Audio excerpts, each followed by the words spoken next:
India का कोई religion नहीं है। इंडिया सब रिलीजन को मानता है। अगर कोई रिलीजन को नहीं मानता, इंडिया उसको भी मानता है। मगर अफसोस हुआ देश के प्रधानमंत्री, आप सिर्फ एक ही मजहब के लोगों को लेकर गए लोकसभा में। क्या ये भारत का सेकुलरिज्म है? क्या ये सत्यमेव जयते है? क्या यही दिन देखने के लिए हमारे बुजुर्गों ने अंग्रेजों से लड़कर अपनी जानों की अजीम कुर्बानी दी थी? क्या इसीलिए हमारे बुजुर्गों ने काला पानी की सजा काटी थी? क्या इसीलिए टीपू सुल्तान ने अपनी जान की कुर्बानी दे दी अंग्रेजों से गुलामी को आजाद कराने के लिए? मिस्टर मोदी, आप हिंदुओं के भी प्राइम मिनिस्टर है, मुसलमानों के भी है, ईसाइयों के भी है, सिखों के लिए भी है, आदिवासियों के लिए। आप सब 130 करोड़ जनता के वजीर आजम है। आप एक मजहब के नहीं है। और आज हम देखते हैं कि भारत की लोकसभा की पार्लियामेंट का इफ्तिताह हुआ। हमारे प्रधानमंत्री वो एक फोटो आई, लेटे हुए हैं।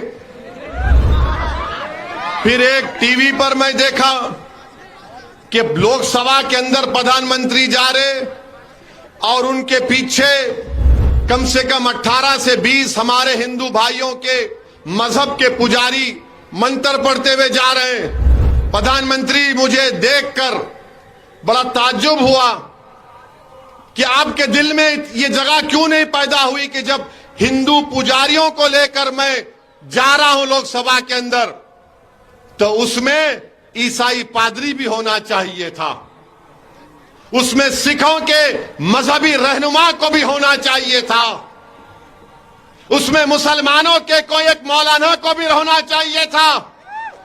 अरे यही तो भारत की खूबसूरती है।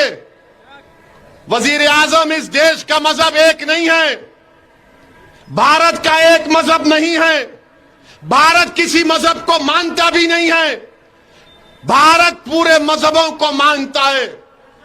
इंडिया का कोई रिलीजन नहीं है, इंडिया सब रिलीजन को मानता है।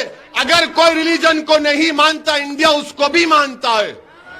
मगर अफसोस हुआ देश के प्रधानमंत्री, आप सिर्फ एक ही मजहब के लोगों को लेकर गए लोकसभा में। काश आपका दिल बड़ा होता तो उसमें ईसाई, सिख, मुसलमान और जैन लोग भी अंदर होते, बाहर हुआ। मगर लोग बोलते हैं, अब बोलेंगे नहीं बाहर नहीं हुआ, उस सूर्य रहमान का सूरा नहीं पढ़े। अरे भाई, अंदर भी पढ़ना था, अंदर भी पढ़ना था। यासीन वल कुरानिल हकीम, यह भी पढ़ना था अंदर। मगर प्रधानमंत्री सिर्फ अपने साथ इन्हीं लोगों को लेकर गए। वो लोकसभा का नया इफ्तिताह नहीं दिख रहा था, ऐसा दिख रहा था कि कोई दिल्ली के सुल्तान की ताजपोशी हो रही है। अफसोस हुआ, पार्लियामेंट की जरूरत है, पार्लियामेंट बनना चाहिए। मगर ये क्या हुआ है?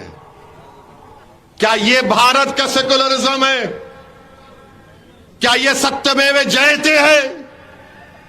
क्या यही दिन देखने के लिए हमारे बुजुर्गों ने अंग्रेजों से लड़कर अपनी जानों की अजीम कुर्बानी दी थी? क्या इसीलिए हमारे बुजुर्गों ने काला पानी की सजा काटी थी? क्या इसीलिए जलियांवाला बाग में हमारे बुजुर्गों ने अपनी जानों को कुर्बान कर दिया अंग्रेजों की गुलामी से आजादी हासिल करने के लिए? क्या इसीलिए बहादुर शाह जफर के सामने उनके बेटों की कटे हुए सर को लाकर पेश किया गया था? क्या इसीलिए टीपू सुल्तान ने अपनी जान की कुर्बानी दे दी अंग्रेजों से गुलामी को आजाद कराने के लिए?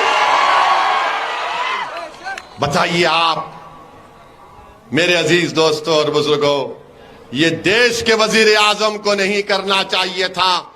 मिस्टर मोदी, आप हिंदुओं के भी प्राइम मिनिस्टर है, मुसलमानों के भी है, ईसाइयों के भी है, सिखों के लिए भी है, आदिवासियों के लिए। आप सब 130 करोड़ जनता के वजीर आजम हैं।